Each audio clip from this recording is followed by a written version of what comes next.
Today we've brought our show to the Firestone Country Club in Akron, Ohio, and we're talking with sports photographer Bill Knight.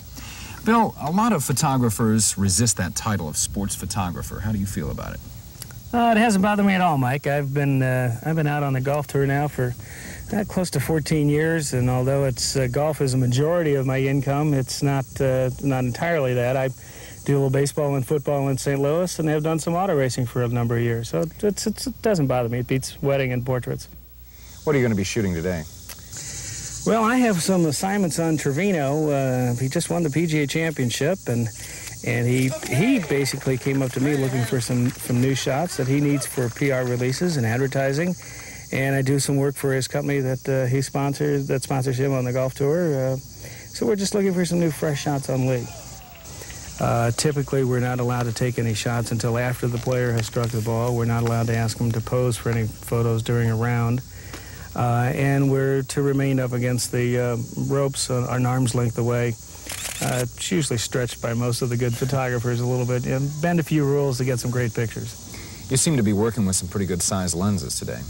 Well, we've trudged around with this thing now for a long time. I've had this 600 f4 for about 3 years, and it's great for shooting golf, where I can get out in front of a guy by 100 yards or so and shoot back towards a tee or a sand trap or something like that, and it looks as though he's coming right towards me. Talk to us about the support systems you use for your cameras, tripod or monopod.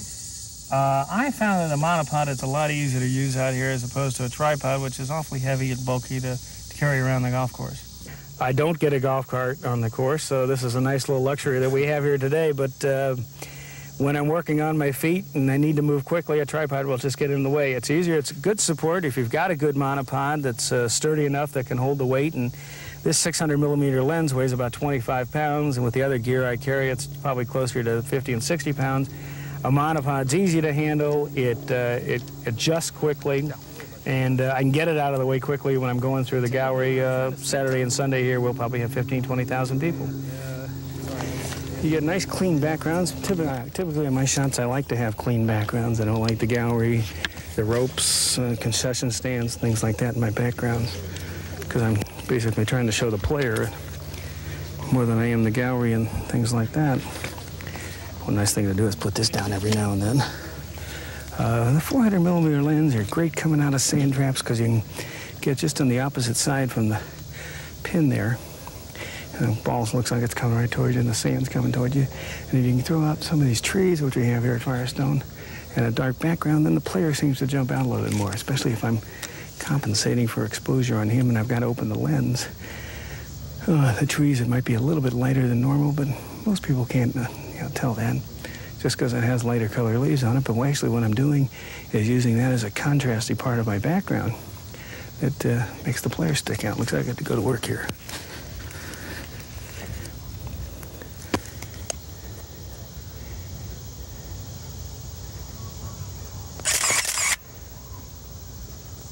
How's your relationship with the players on the PGA, and why have you tried to establish it?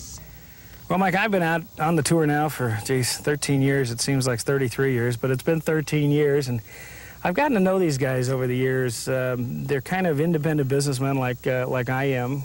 They pay their own way. They're not like baseball or football players who had everything laid at their feet for them. I think they appreciate for what I do and the work that I do, the coming up with my kind of photos. I have most of the players on the tour are as clients. If I shoot a really nice photo, or if they need some new publicity photos, they will come up to me and ask me to do some work for them. So I think it's just a relationship that's been built on I respect their work and they respect mine. So it goes hand in hand. He's the best, this guy. He's friendly, you see. Once you make friends with all the players like he has done. See, what's the difficult thing about it is there's a zillion people that are around taking pictures. But Bill Knight has kind of been a fixture on tour for a long, long time. And he becomes friendly, and he's nice to all the players. So when you do that, then you kind of feel when he needs a picture of some kind, and he comes and asks you, you feel an obligation, to him. And I don't think it's what I'm trying to say is that a lot of times we're in a hurry. And if it was any other photographer that we didn't know personally, we would probably say, well, I don't have time right now, maybe tomorrow or the next day. Keeping up with fast-moving pros like Lee Trevino, it's a full-time occupation for golf photographer Bill Knight.